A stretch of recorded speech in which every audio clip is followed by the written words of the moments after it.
Okay. My name's Adora Holly, Centerville Church, and I'm a long past educated, behind time geek, but I've learned a lot in the last 4 years. I think I've come up to about a four or a five. Okay. I'm Shirley Gibbons. I'm a third and fourth grade girls teacher here at Techonolgy Church. And where are you on the youth scale? Oh, did you miss that part? Yes, I'm sorry. Okay, I'm sorry. We're saying where we are on the geek scale. 0 or 1 being you're not technically oriented at all, 10 being you can build computers. Zero.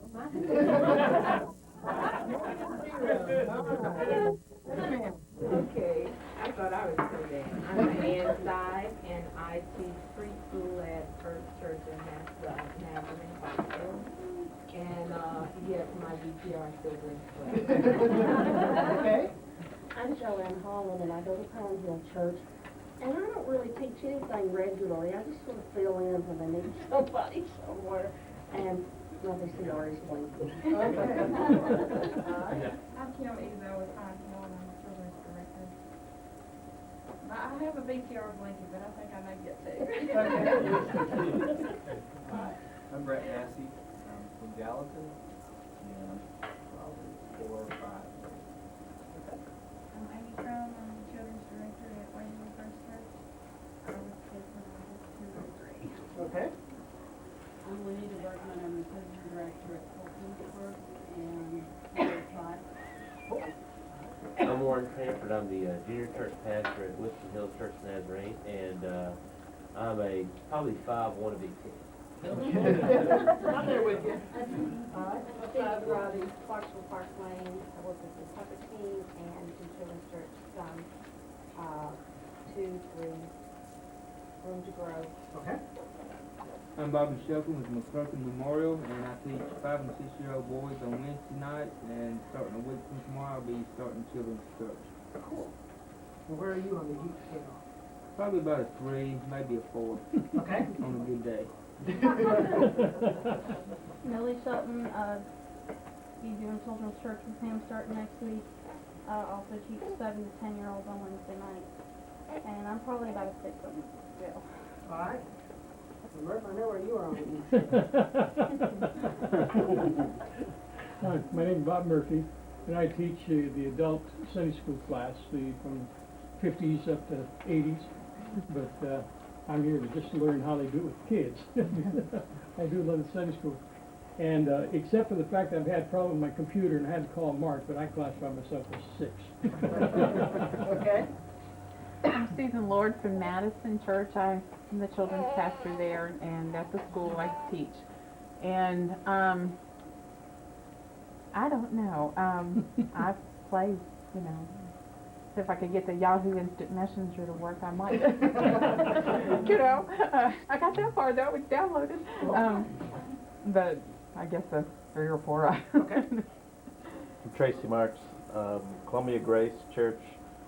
I'm a utility player there, and I would say I'm probably about an 8. Cool. Oh, boy.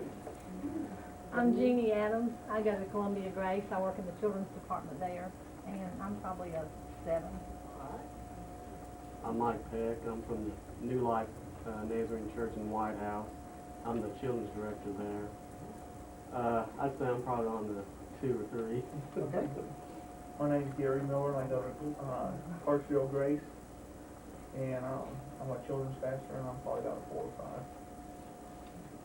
Steph Miller, children's pastor at Clarksville Grace. Probably about a 2. All right. Jeremy Lane, Woodland Church in Nazarene. I'm studying to be a minister and corporate license right now. And, I'm pretty much dabble in everything. I think I'm getting ready to get back into probably preaching ministry. And I build computers as a hobby. So. Cool. All right. You got a 10. Oh, wonderful. I had a Hello. Don't worry, you can hold on one. Okay, I'm Pat Rugman. I go to White House New Life. New Life Church of Nazarene in White House. And I help Mike with the children's church and various and sundry other things. And I'm probably a one. I'm Rhonda Tech, and I help out in the children's church in the choir and in other little things. I go to White House New Life Nazarene, and I'm probably about a 4. I'm gonna take better credit than me. Oh, cool. So we've got the gamut. We've got 0 to 10. Well, again, I'm Mark Hoff. I am the children's pastor here. I started here full time. It'll be a year this coming May. I just finished my degree at Techonolgy University that I started in 1986. Don't count. And I successfully crammed my last 2 years of school into 5 years, so I'm very proud of myself.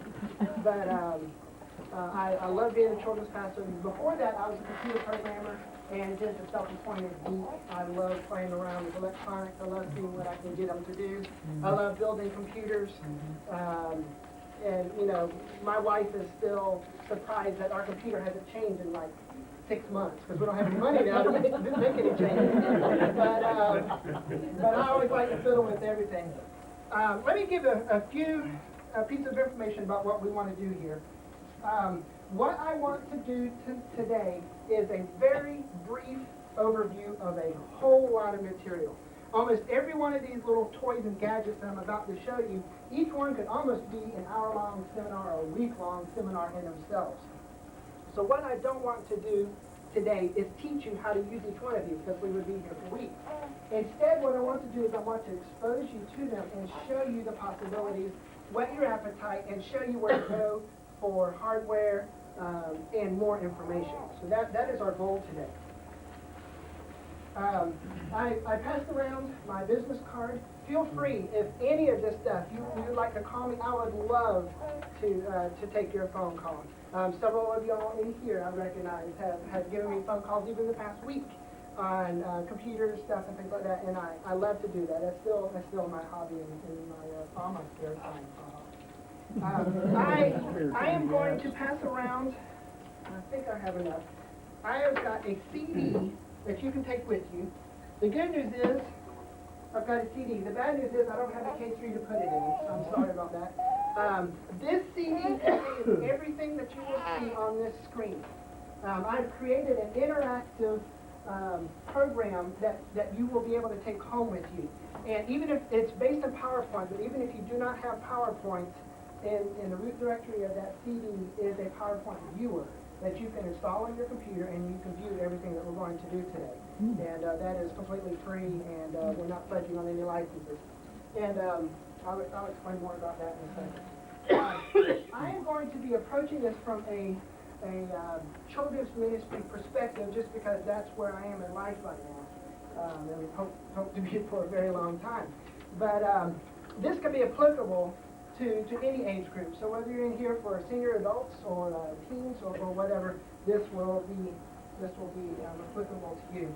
And also, it is now 45 minutes until the end of the seminar, and I haven't started. I understand that we are the last thing of the day, correct? There is no closing. So if I keep going past a quarter till, if you need to leave, feel free to leave, and we're not going to thumb our nose at you or anything like that. And we'll just keep on going until we don't have any more people to talk to, okay? Which might not be a while. Like I was saying, this presentation is designed to be interactive. Anytime you see an underlined word, that means there's something behind that word. So all you need to do is when you take this home and you load this on your computer is click on it, and it will take you somewhere. It will either run a program that I've downloaded for you, or it will take you to a website, or it will show you an example of a file or something like that. One thing you'll need to do, or two things you'll need to do, is make sure you're connected to the internet if you want to see the internet sites. So if you've got a dial-up connection, just dial up before you start, or even after you start. It doesn't matter. Just make sure you're connected to the internet. The second thing you need to do is just read the instructions there, and there's a few files that you'll have to copy onto your hard drive that will not work running from the CD. So what we want to do today, here I want to give you some tools to help you share information. I want to show you some tools to use with music, tools to help you with administration, tools to use in worship, and that's probably where we'll be spending a significant amount of time. Some very brief tools from the internet, and we could spend hours and hours and hours there, but I've just got a few sites. And then a few tools that I like to jazz things up. First of all, though, let's talk a little bit about technology. When you use technology, make sure that your use of technology doesn't detract from your message that you're trying to get across. Make sure it's helping and aiding, but not overshadowing whatever it is. I use the same illustration when I talk about object lessons and illusions. Make sure that your illusion and object lesson doesn't overshadow whatever your message is. And technology is so dazzling sometimes that it can become that. So just be aware of that. And be careful for using technologies just for technology's sake. Guilty, okay? Make sure that your technology is well tested before you go to use it. I was in here yesterday and Thursday making sure that everything was running, and still my computer that I was going to show some things up here isn't working like I wanted it to. So make sure that everything is well tested and everything's hooked up, and allow extra time for what you don't know will happen. Okay? And last of all, do not steal. I'm here as a pastor to tell you, make sure you own it before you use it. The world doesn't necessarily have that philosophy, but remember, somebody out there is making their life on writing songs, playing music, producing videos, whatever. And we need to make sure that just like we expect to be paid for our work, that they're paid for theirs. So when you use things in your church, make sure that it's properly licensed. Two things, one that you're probably familiar with, and one that I wasn't until just a couple months ago, is CCLI licensing. That allows you to copy music, even words, and music for use inside your church. And there's a link there that you can follow to read up on that. And the cost of that per year is based on your church, starting at $45. Another one is Christian video licensing. This is something I just stumbled across probably about 6 weeks ago, and took it to our church administrator and said, did you know we should do this? And if you'll look at the beginning of every DVD or movie, it will say, license for private in-home use only. And I just always skip it because, well, I bought it. I can use it wherever I want, right? Actually, no. You are not allowed to use that in any kind of public setting. So if I used a video clip here, which I'm about to, I would be breaking the law because that is not licensed for public viewing.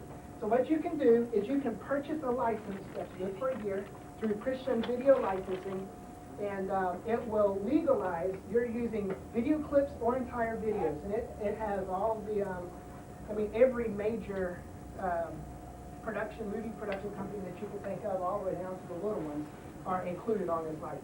So it's pretty comprehensive. So make sure that you keep that in mind. Those are two things that you want to make sure that you do at your church. Tools to share information. A church website. Church website is fantastic. I love ours here. I use it for all sorts of things, mainly to keep my parents updated on dates and functions that are happening in the church. They're great for communication. They're easy to maintain, and yet they're easy to forget. I have just out of curiosity, I used to design web pages, so I always go out and see what other people are doing. And more times than not, I will look at somebody's events they did in December. So it's easy to put out there, but make sure, and it's a booger, and I'll be honest with you, it's a pain to maintain, but it's not effective, and people will quickly stop coming to it if you don't keep it updated. So make sure that you don't create it and then just leave it. There's a lot of places that will host your website for free. There's a link that will take you to a place that would use a whole lot of websites, and then there's even one for Christian web hosting.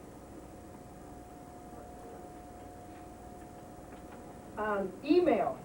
I also like email. My children's council, I've got on an email list, and when I need to tell them something, I just send something to Dream Team, and it automatically sends it to all 12 people that are on the children's council, and they get it, and if they check their email, they know what's going on. The pros is it's a fast, cheap, and efficient way to communicate with many people. The cons is A lot of people don't check it like I do, which is about every 10 minutes. If I could just convince everybody, check your email once a day, life would be a whole lot easier. But I was sending out notices once a month in the mail to 12 people times 32. I was wasting $3-4 every month. That could be accomplished a whole lot quicker and for free. Most of your major email client software supports the development of distribution lists or groups, like I was talking about. And what that is where you can define a whole lot of people and send one email, and it broadcasts itself to all of them. So that's a very nice thing to use. Newsletters. I like newsletters, and I'm just now starting to regularly produce a newsletter. Microsoft Publisher is probably a good, what we would consider high-end publishing software. It's not real cheap if you get it with Microsoft Office. I think Microsoft Office itself is several $100s, and you can probably buy it for like $120 by itself. Another very nice software package is Microsoft Picture, and if we have enough time at the end, I'll show you some examples out of those. What I have found is really helpful is once you create a newsletter, use that same newsletter template over and over and over. I just go in and change my dates and change my headlines, and it looks the same for January as it did for February. Two really good websites for clip art, and clip art really brightens up, especially when you're working with children. It really brightens up a page. Church Art Online, for $50 a year, you can get a subscription to them, and they have the most incredible collection of Christian church clip art. Grace Church uses that for almost everything that they do, whether it's PowerPoint presentations in the sanctuary, bulletins, newsletters. We use all of these, and this is one that I just used out of the nursery care collection. And then flamingtext.com is another really neat place that it just has hundreds of things that you can do, and it creates clip art for you out of words.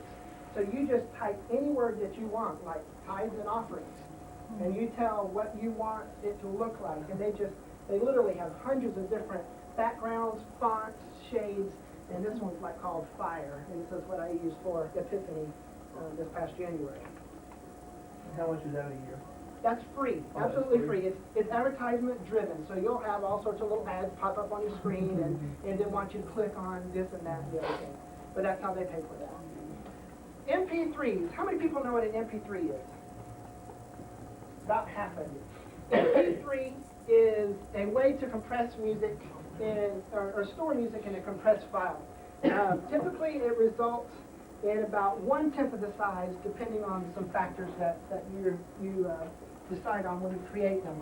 Here's an example. This is Grace Church of the Nazarene's collection of CDs for children's ministry that Kevin Walker graciously put together several years ago. It's got about 50 different CDs in it. And I was lugging this around everywhere I went, and I was like, good night. And they're getting scratched. Some of them we had to replace because, I've got kids running the sound system, and they'll drop them or, use them for skates or something, I don't know.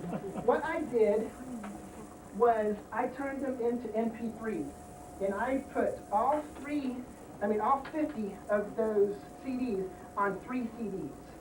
So it's compressed, and they're all on here by the name of the CD, by the name of the singer, and the name of the track itself.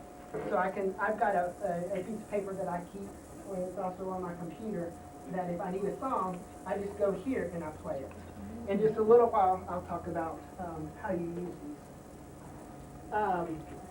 It's a lossy compression, which means that when it makes it smaller, it takes out details. So a CD, your sound range might be from here to the highs and here to the lows. An MP3 might be like FM quality rather than a CD quality. So there is a little bit of loss of sound, but you can't really tell when you're using it for what we use it for. And it is a legal way of storing and using music that you already own.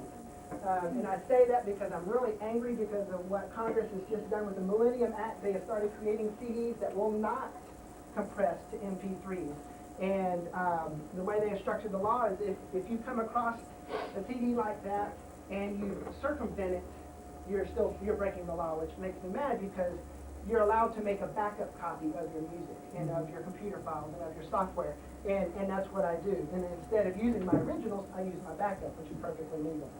But the emphasis again for us Christians, us non-Napster users, because I'm sure none of us did that, it's music that you already own. So make sure that you're not going out to the internet and grabbing something that somebody else has.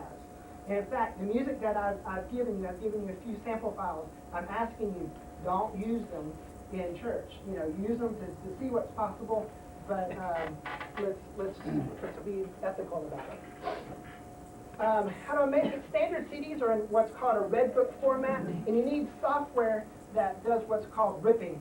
And what it does is it converts a regular CD into a computer file that is in MP3 format. And the most common ripper that I know of, there's many out there, but the most common is Real Jukebox.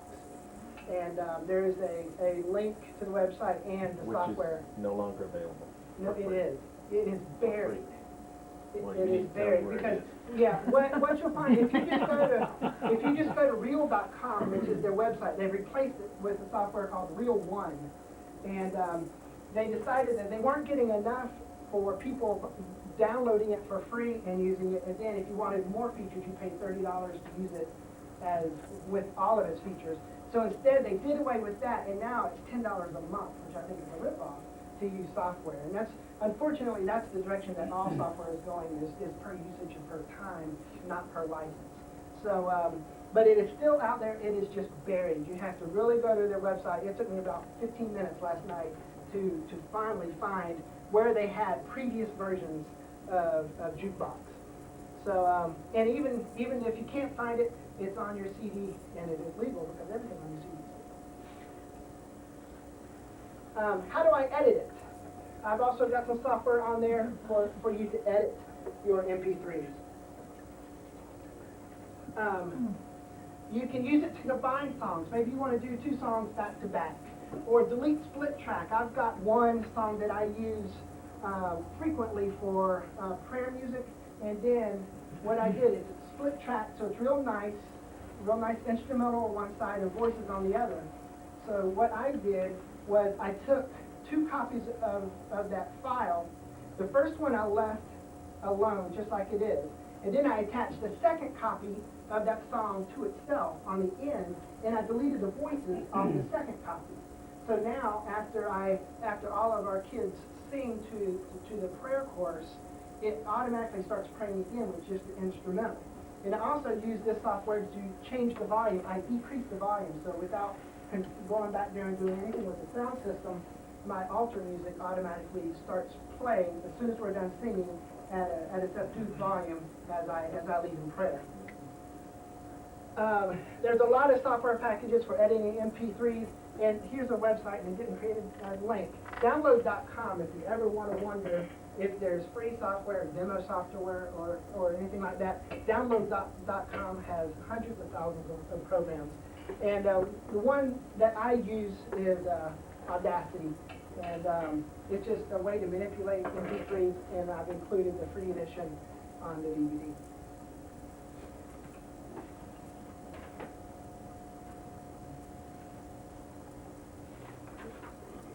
Get my notes straight. So how do you use it? There's 3 different ways. I didn't put the third way up there. There's 3 different ways to use an MP3 file. One is you can leave it on your computer, and if I had this all set up the way I wanted it, I have those 3 CDs on my computer, so I have access to that whole black notebook of CDs anytime I need it right here on my computer. So you can run it off a computer. It's a computer language format, so it is in its natural form. Another form is a MP3 player. I bought this one about a year ago for $75. It's so low end they don't even make these anymore. This one's really cheap because it does not display the name of the song or anything like that. Today's MP3 players, and it's just like a CD player if you open it up. Yeah, I know how to open it. It looks just like a Walkman CD player. But it also plays CDs, but it also plays MP3s. So one of those CDs contains like 250 songs. So you can imagine like going on a trip and you just take one CD with you and you've got, you know, hours and hours and hours and hours of music on that one file, on that one CD. So that's one way to use them. Another way to use them, I'm sure all of y'all have seen things like this, is the MP3 player. This actually has a memory card in it. And believe it or not, that oversized thumb stamp, postage stamp size chip is 16 megs of RAM. They make these in 32 and 64 megs as well. But and this also has 16 megs built into it. So between the two, you can store 32 megs of RAM, which is about 30 minutes of CD quality music. These things are coming way down in price. This one I just paid $30 for. A year ago it had been about $100. This is jamonline.com. I don't recommend it because it's terrible. It made me really mad. I'm going to use it as a giveaway, and I feel sorry for whoever wins it. It just has a really bad hit when it automatically is hits you before it ever starts playing the music. And another advantage of MP3 players is there's no moving parts. So your battery lasts for a very long time because it's not having to spin a motor to spin a CD to read it. Now the disadvantage is a CD holds 630 megs or 650 megs or 700 megs depending on what size CD you have. So you can put a whole lot of songs on one CD, whereas on an MP3 player you're limited to how much RAM you have. Any questions over MP3s or how to use them? Oh, you know what? I didn't forget it. Oops, wrong That player, is that USB, or is it? Yes. Is it It's USB. And is there software that comes with it to install it on there? Actually, if you use Windows 2000, it uses Media Player, which is really cool. Okay. So the only disadvantage is, for some reason, that being older technology, you can't access the multimedia card. So it only looks like it has 16 so it's megs. kind of like, like I have a phone pilot, you like hot sync it, is basically what you're doing, kind of like the Yeah, same that's thing? exactly what you're doing. Okay. Sure. In fact, when you plug it in, it actually appears like a hard drive on your computer, and you just click and drag the files that you want Yeah, to. or a That's high nerd conversation. Yes. Blue and silver MP3 thing. Which one? The little one or this one? You take your CDs. Yeah, what you do is you hook this up to your computer through your USB port, and then it appears to your computer like a hard drive. And then you just click and drag music files. Actually, you can click and drag any kind of file to it, which is really cool because if I've got a real large file at home and I want to bring it to church, I can use this as like a little hard drive that I can stick in my pocket. But it won't play those, obviously, because they're not music. But if you copy MP3 files to it, you can use it like a CD. Like right now, I've got 6 tracks on there. But the sound is just... You can You can plug it in right there, your can you, on your speakers portable and speakers, play yeah, it. even that right there. Yeah, well, I'll plug it in later, because I want to get information and not tempt me to play.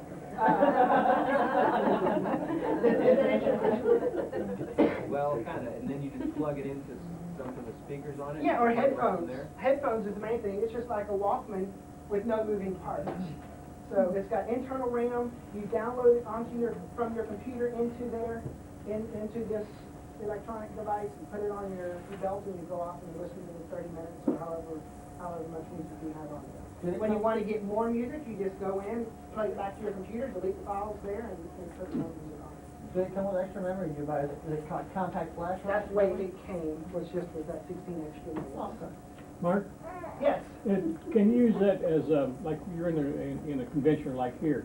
Mhm. Can you record this program, what you're doing right now with that? Not the way it's designed. There are MP3 players with microphones built in. This one does not. So no, that one does not record. Okay, but then can you download that, say like if you want to make cassettes, then can you go ahead, if you got the right equipment there, can you download that then on cassettes? Mm-hmm. Yeah. Yep. You can take cassettes and put it onto there. Yeah. Yeah, right. So you Well, I can was thinking of the time frames. A lot of times you go to a convention or something like that, you've got 2 or 3 hours. And I mean, I ran across one that's 9 hours, just a little deal. And I still haven't figured out if you can use that to download and then edit it and put it on cassettes. See what? I would think that it has a headphone out, so you could take Yeah, it to well, that's what I cassette. thought, yeah. I didn't forget computer laptops. So you can store your entire collection of CDs on your hard drive, on-demand access to your entire CD collection, and easy to install in other applications like PowerPoint, which we'll see in a Bless you. Okay, two things that help me with administration. I'm in charge of the nursery, obviously, and probably for every children's pastor, that is their most energy sapping and encouraging place to work. And I'm sure none of y'all know what I'm talking about. But two things that we use here at Grace Church that are really nice. This is a paging system that we use here in our nursery. I thought these were expensive. In fact, we paid way too much for it because I found a site that sells this unit right here for $100. This nurserycall.com sells a transmitter for $100. The transmitter can handle up to 1,000 beepers. When you've got that many kids, I feel sorry for you. Yeah, really. The beepers themselves, we put they're $50 each. So you just buy as many beepers as you feel like, and obviously one transmitter will last you. It says it has a 2-mile radius, but the reviews that I read said it has an effective quarter-mile radius through walls and everything else, and which is usually much larger than any church would need. It can handle 1,000 pages. It can send 10 different messages or 10 different codes. So you can tell, they've got little papers here that if you want to, you can put what the codes mean. So you could send a signal to the parent that says number 3, and they look on there, number 3 says your child is crying, or number 4 means your child is fussy, or number 5 means your child is climbing the walls, or whatever you want. You can have 10 different messages that you can send. And you know, for $100 for the transmitter and $50 for the beepers, pagers, I thought that was a pretty good price. Another system is still not on that computer, Mark. The other system that we use is we have a nursery monitoring system, and I really wanted to have a thing to demo you. I've been in contact with X10.com for the last week trying to get me some equipment to demo, and they just kind of blew me off. So I didn't want to support them because I was angry with them, but there's nobody else that really is doing it right now. If you have browsed the internet any in the last 6 months, you've seen X10.com advertised, because there's annoying underlying pop-up advertisement that goes to CNN.com, Yahoo, I mean, all the major websites have X10.com as their advertisers. Even though they're annoying and they don't return your phone calls, they're still a very good tool to use. We have 4 cameras mounted in our nursery. So there is no place, or our toddlers and 2 room is what actually the room that we use in it, because the nursery is glass, so you can see in it. But there's no area in the toddlers and 2 room that can't be seen with these 4 cameras. So what that does is several things. It gives our parents the ability to check on their children without disturbing them by looking in, and then the child sees them and whang, we go to that routine again. It also gives the adults the security of knowing that their children are always seen, that there's nothing improper that could be happening. And I struggled with how to word this politely, but it also discourages inappropriate behavior for workers. So just in case your screening process has missed somebody or whatever, and you've got somebody in there that's not in there for the right reasons, it's probably going to make them hesitate a little bit knowing that they're on video. And it comes with all the equipment to hook it up to a VCR with motion detectors that automatically, when motion is detected, it turns to VCR and starts recording. So this is just one use that this can be used for. There's many, many different uses. But $170 is how much the basic 3-camera system costs. And that will give you 3 cameras, a transmitter for all 3 of those cameras, a receiver, and a remote that you can choose which camera that you want to look at. The disadvantage that we just found out with X10.com is there's no way to automatically scan between all the cameras. So I just went to another website and bought a separate receiver that automatically scans. And it's not as simple as going from A, B, C, D like a switch box. What it's actually doing is it's remotely turning on one camera and turning 3 off. So it's a little more complicated than what you would normally think of. But if you do want something to automatically scan and just keep going between all your cameras, that equipment does exist. The only commercial that I've allowed myself, there is a $15 coupon for x10.com attached to this link. And to be honest with you, if you use it, I get $20. So I'm still angry with them, but I just want to let you know I'm not getting anything else.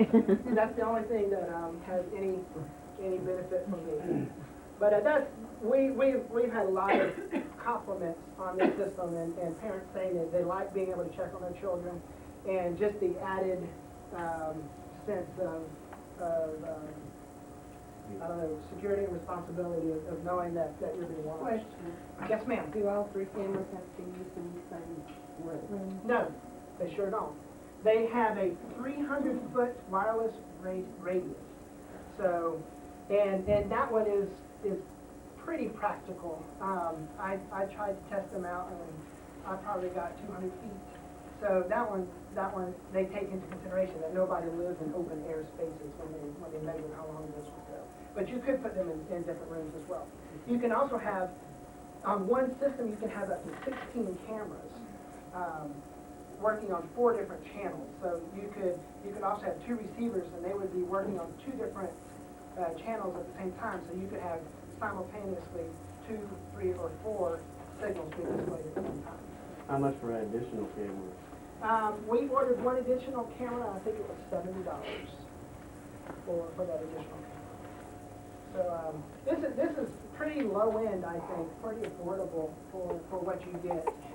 We hooked it up to an old Commodore 64 monitor. So our TV that we're using is actually not even TV, but it was free as well. Any other questions on nursery monitors? Is that recording on a videotape also? It is. We do not have it set up that way. But the package that we bought came with a free motion detector and VCR commander. And what it does is anytime the motion detector detects motion, it automatically starts the VCR. So that's another way that you can use it. Okay. Tools to use in worship. I found this quite hilarious and yet sobering at the same time. The average American child grows up in a home with 3 TVs, 3 radios, 3 CD players, 2 VCRs, 1 video game player, and a computer. And which is a whole subject for another seminar in itself. But our children and our youth are used to multimedia. And when done correctly, multimedia is a very effective tool. Some different things that you can use for multimedia in worship: overhead projectors, slide projectors, sound systems, TV and VCR, video projectors, and computer software, and then other electronic equipment that we'll talk about in a second. Real quickly, overhead projector. Here's an example if you don't have a very large budget. Here is a collection of all of Peaceable Kingdom songs on transparencies. And all you do is you get your CD player, your boom box, you play it, and as you play it, you just get your overhead projector to project this on the wall or a screen, and you have your oldest child or responsible child up there. They're just in here in alphabetical order. They go in before the service, they pull out songs that they need, put them in the order that they need, and they use them. Another really neat trick is to use a slide projector. And this is usually expensive, and if somebody wants to offer to do these for you, don't let them, because they're ridiculously expensive if you have a company do them. But what you can do is you can take your same transparencies, print in a very small font, and then print a whole page of slides, manually cut them out. And it's time consuming, but each one of these is a piece of a transparency. And then you go to a photo supply store and you just buy the transparency, you slide it in there, you number that transparency, and you have really good eyesight. You can put it in later when you've got more time. But that's another low-tech way of using technology to spruce up your service and your worship time. The sound system. We've got a sound system back here. This meets all of our kids' church needs. It's self-contained. It has an amplifier in it. It has 6 channels and a channel specifically to put in my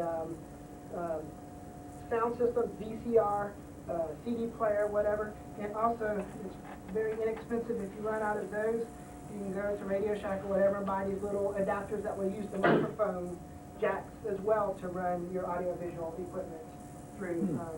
So sound equipment is very nice. Don't overbuy your speakers. You know, you go to a store, they're going to want to sell you, 14-inch woofers and everything. Don't look at all the trash up here. But I have no idea how much these cost, but these speakers are very small that sit up there, and they make a lot of noise. We've never maxed out those speakers. So this isn't a very large room, but make sure you don't spend too much on your speakers. And that system right there was $200, which was very affordable. TV VCR, when you don't have a computer or anything to hook up yet, TV VCR is an effective way in case if you don't have a projector like this, go get someone to donate a computer, like a TV like somebody donated this one to Grace Church. And this could very easily be seen, I think, by everyone in this room. This is what we use. And somebody gave it to us because there's like a pink dot right there, which doesn't bother us at all, but nobody else was going to buy it, so they said, hey, let's give it to church and write it off as tax break. The video projectors are coming way down in price. I found some very nice units, anywhere between $2,000 and $3,000. You can probably find them less than that. Has anybody bought one recently or had any experience in buying them? This one, I inherited it, so I don't know how much it costs. What you basically do is you pay for how much light the thing puts out. And the brighter it is, the more you pay. So this one's a low end because I have to dim these lights up here to really see it well, because if all the lights are on, it gets kind of dim up there. But that's what you're paying for. So, a couple $1,000, and tell your church board that it can be used for many, many, many different things other than just your worship. Computers. You use your computer to drive your software like I am back here. It doesn't need to be expensive at all. Computer Geeks, which is my favorite website in the entire world, it is discounted computer hardware. Basically, they operate about 6 to 18 months behind everybody else, taking what everybody else didn't sell and selling it at greatly reduced cost. So I would rather use 6 months ago technology at 1/4 of the price than using today's technology at ridiculous prices. So an example of just last night, so if you click on this, it will take you to this computer, so if they're sold out, that's the nature of the beast. Last night there was a Celeron 500 megahertz computer with a 40-speed CD-ROM, 13 gig hard drive, 64 megs of RAM for $200.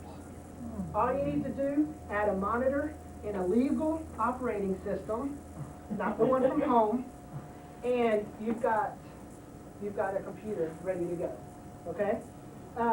Laptops. Laptops are wonderful. When you start using a laptop, you'll never want to go back. This is my laptop. This is all that I use. This is both what I use when I come back here for kids' church, and it's what I use in my office. An example of a laptop. There's a Celeron 700 megahertz. There's no such thing as a 23-speed CD-ROM. How about 24-speed CD-ROM, 6 gig hard drive, 64 megs of RAM for $1,000. And those, just a word on refurb. When you go with name brands on refurbished equipment, you're safe. Dell, this is a refurb, and we spent about 2/3 the amount of money that we would have spent had we bought it brand new. But Dell still gives it the same exact warranty as they do the brand new equipment. So all that's happened is somebody has bought it, something happened, it got shaken loose, and shipping, or it didn't come with the CD-ROM that they wanted. They returned it to Dell, and by law, Dell cannot sell that as new. Well, they've got a brand new computer, and they don't want it just sitting there, so they sell it as refurbished equipment. But it has the same exact warranty. So I have no problems with purchasing refurbished equipment. I think it's a good, responsible use of our money. So this was 6 months ago when I got it. I wouldn't say top of the line, but it's a Pentium-free 900 with DVD player, 256 meg of RAM, 20 gig hard drive, and a 14.1 viewable Super VGA monitor, and it was $1,300. Brand new, it was like almost like $1,800 or $1,900, somewhere around there. So you don't, those, now we're talking minor investments, but you don't have to, again, you don't have to go spend a lot of money. And this Celeron 700 would handle anything that you throw at it in a ministry point of view. Might take you 4 minutes to print something instead of 3 minutes, but we all have more time than we have money. When you're deciding between a desktop and a laptop, which one to do, the desktop is cheaper, you get more bang for your buck, but the disadvantages is it can't be moved easy, and you have a problem with updating it. So if I had a laptop that was in here, I would either have to have it hooked up to the church's LAN, or I would have to have some way to bring back my new songs, my new worship, PowerPoint presentations, and things like that. With the laptop, the disadvantage is it's more expensive, but it's very portable and flexible, and all I do is I take it to my office, and I don't have to update it there because that is the computer that I'm actually working on.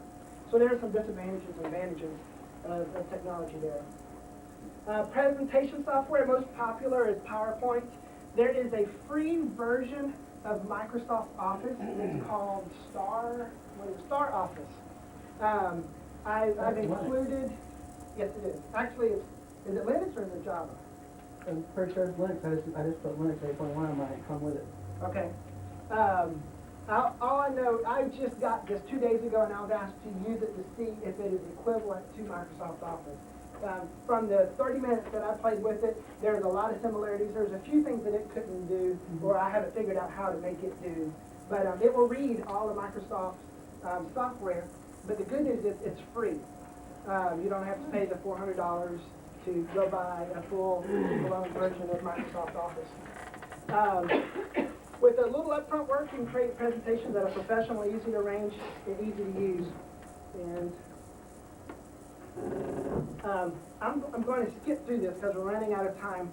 What I will do is I will show you the results. This is a little 8-part or 7-part tutorial that I put together that I'm just going to skip and get to the end of it, and I'll show you what it does.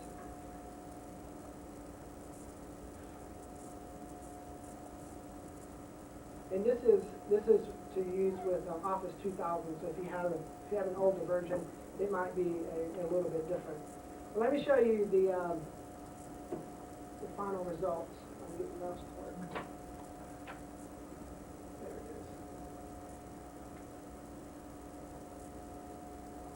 There it is. This is what we used just a couple weeks ago here at Grace Church for our worship time. Was going to have this other thing hooked up, but it didn't work.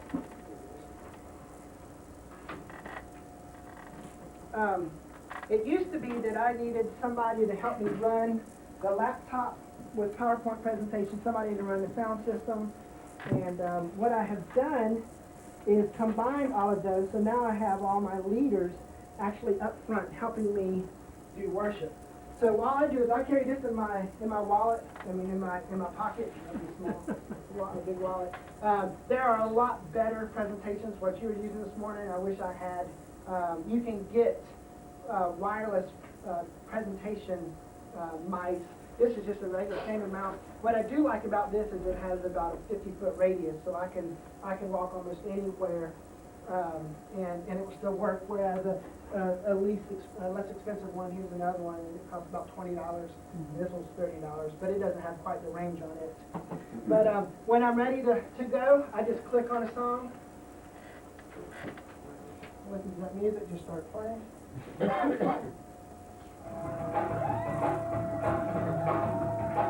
What I've done is on this slide is embedded a graphic that represents the file that's played. So when I actually click on the slide, it automatically starts the song for me. So I don't have to have a CD player either. It's all coming off of the laptop. And another thing that I've done is I've rehearsed the timing. So we're about to repeat, so we're gonna go back up to the top. But when it gets to the end of the slide, the computer knows how many seconds to stay on this slide. It will automatically go forward on the next slide without me doing anything. So then it's on the next slide, and I didn't click it. And what I also have done, and this is important, is I've turned, on these slides off, I've turned the mouse function off, because what I was actually doing was while I was doing all my motions, it would hit my pocket. What's wrong, Master Mark? So, of course, when you do that, that messes it up as well.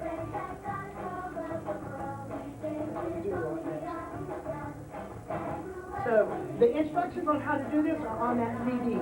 This was probably the most helpful tool that I figured out since I've been here, is having this automated. Because now what I do is when I arrange my worship services, I have a plethora of songs that I use. Let's see if we can do this, because I wasn't planning on doing this on this computer.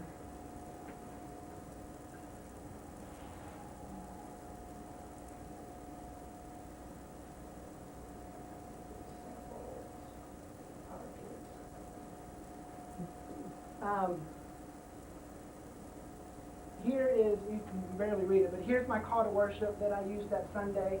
Actually, I didn't use it that Sunday, because if you see here where the slide number has a slash through it, that means it's hidden, so it's not going to be played in the presentation. So I didn't want to sing, Lord, I lift your name up on high that Sunday, so it's all hidden. I am a C is hidden. What is that? All I really want to do? I didn't sing that one. What this is almost all my songs that I sing, and I just keep one slide presentation. And as I want to do a song, I just go in and unhide it. And as I don't want to do a song, I hide it. So I'm not having to open up a whole bunch of files that contain each of my individual songs when I do that. If I want to move a song, all I've got to do is click and drag. And then if I wanted to do this before this song, I just move it. And now it will be played before the other song that it's moved in front of. Some other examples of things that are in here that we've already talked about. That book time up there, that's at flametext.com.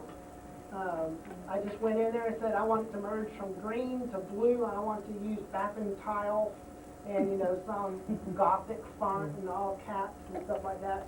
And then you can sit there and play with it all day long until you get it to the way you look, the way you want it to look. And then you once it looks the way you want it, you just save it and then insert it into your slide presentation. So here's another one. That was another song. I'm trying to think. Is there any other tricks in this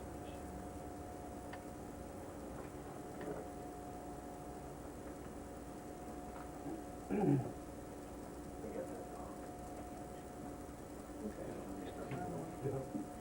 You might need a CD or so you can look at it. Yeah, it's all on your CD. So you'll be able to play with this when you get home.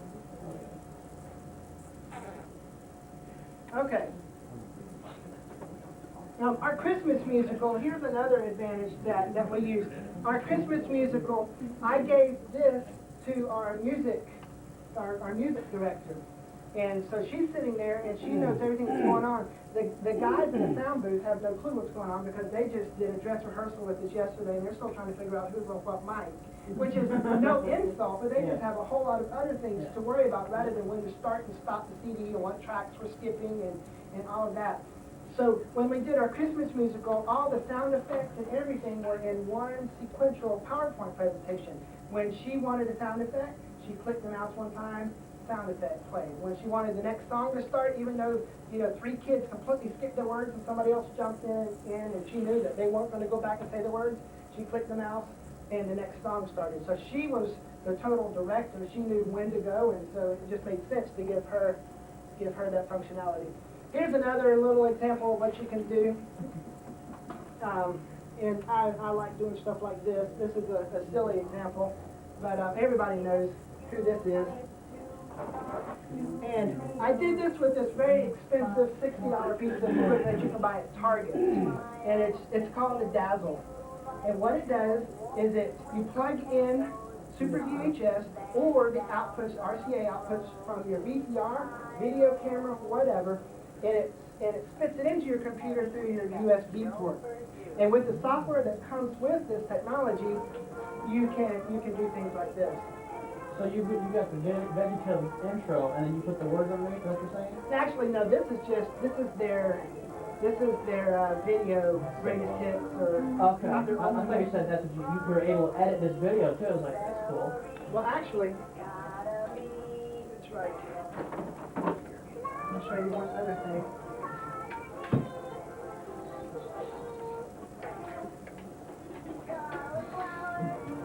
And again, we're at that time, so if you need to leave, be that way.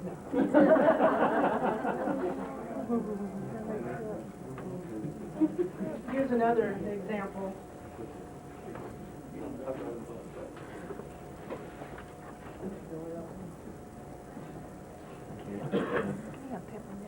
Baby Day. This is what I used for Baby Day last year, so y'all who are at Grace Church will probably recognize it.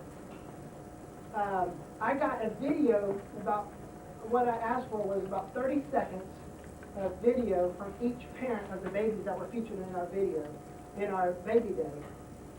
And where's full screen? I know the keystroke, I don't know the mouse. Oh, I'm in the wrong program. There it is.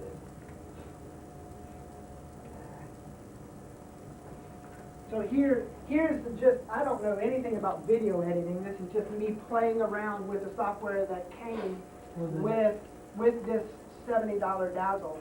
And it just allows you to do all these real neat things. I just took a video clip, turned them black and white, told it where to move it up and where to move it down. Okay, cool. And you can tell it's very crude. It's reading off the CD-ROM also, so it's not reading real smooth. But it's not real high resolution. It's low end, but it was very effective last year. A gentleman in our church named Rod Carpenter, who is a professional videographer, just produced a video for us advertising our nursery that we showed probably about 3 weeks ago. And he did it with a $4,000 Mac and $1,000 software and $8,000 video camera.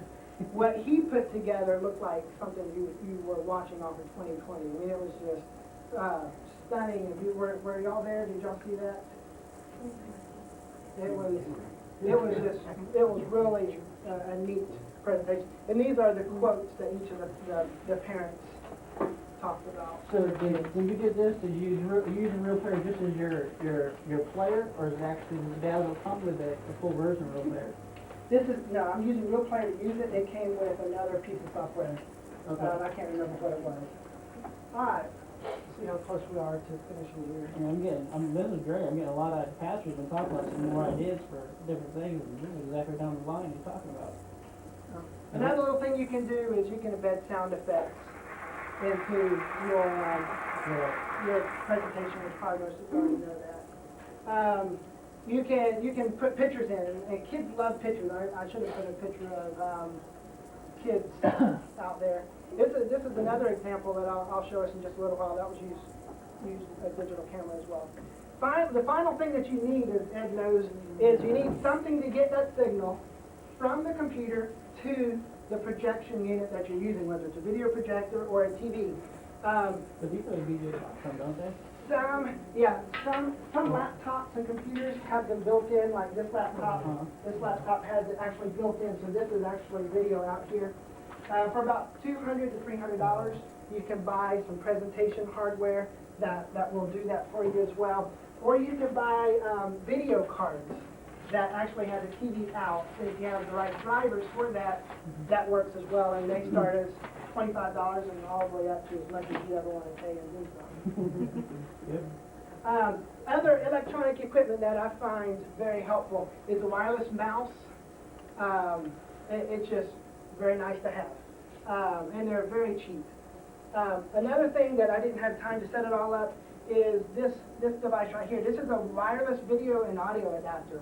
This is the transmitter, and this receives information from whatever device it is, laptop, DVD, VCR, or video camera, and throws it to the receiver, which the receiver's back there.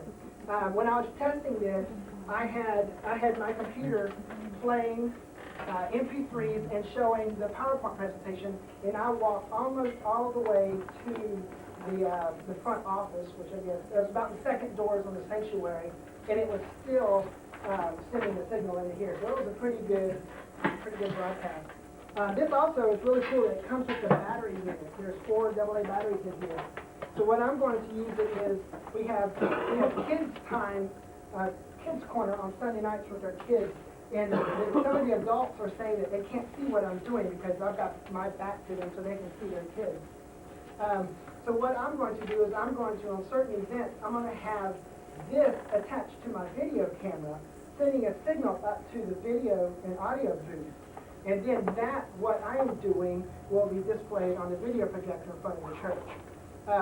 Live events, when we have camps, and we've got, one person up on stage and there's 200 kids trying to see what they're eating. I wish it would have come in a day earlier and we could use that. You can go to Radio Shack. I saw this for $100. The link that I've got here, actually, it was at Computer Geeks. I got it for $36 at Computer Geeks. They're sold out. So I would just keep looking at Computer Geeks. So $35 to $100 is how much. And they're basically all the same thing. The one at Radio Shack looks identical to that. Tools from the internet. And this is the one part that I wish everybody was here for. I should have rearranged this. Internet is a great resource of information. I mean, it is just a vast sea of knowledge. Make sure your time is structured. Again, guilty. It's easy to get lost surfing. And there are many, many sites, and you've got your own group of favorites. One list of sites is children'sministry.net. One thing that the church is ignoring right now is pornography on the internet. So I have put some information on your CD about the problem with internet pornography. All of a sudden, it's easy access for every man and few women, but it's mostly a problem with men. Guard yourself and your church. Use blocking software like NetNanny, Cyber Patrol, and CyberSitter. And even better than that, use a filtered ISP that you can't even figure out how to get around it. Ain't these free right here? Ain't some of them free? Some of them are free. Some of them will have a 90-day trial. I know with AT&T, you get Cyber Patrol or CyberSitter. I can't remember. You get one of those for free. Crosswalk.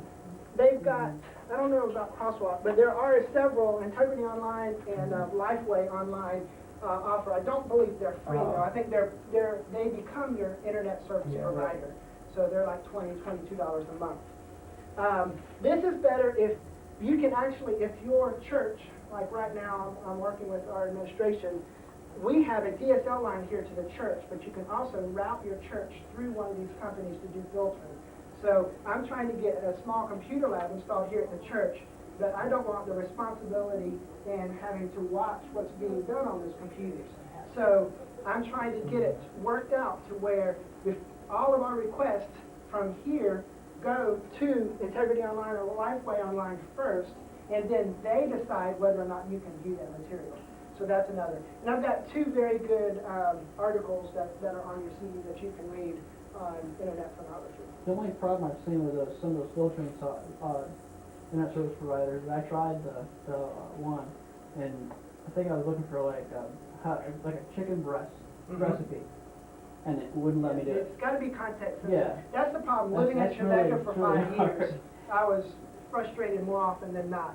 But when it comes to children, I'd rather err on not seeing chicken breast. A couple of real helpful websites. Stockphoto.com is a really neat website. You can upload your digital photos, and they will change them into pictures. I'll pass around a couple. These came from a digital camera, and they're coming out here. We'll go ahead and pass these. These came from a digital camera, and then I ordered them to be put on film. So the prices are reasonable. I think it's like 17 cents per print to get them put on film. Another neat thing that you can do is you can turn around and resell your photos to your kids or your church, and you can put whatever price you want on them there. So I've got a link that I'm about to start telling our kids that they can go online and purchase photos for 49 cents. And we get the money over and above what it costs us, minus a small handling charge. So that's I wouldn't call it a fundraiser, but it's neat. Another very helpful thing in the ministry, real long, is screenit.com. Me and my wife use this every time we go see a movie or rent a movie. We use this site. Huh? Oh yeah, just rent,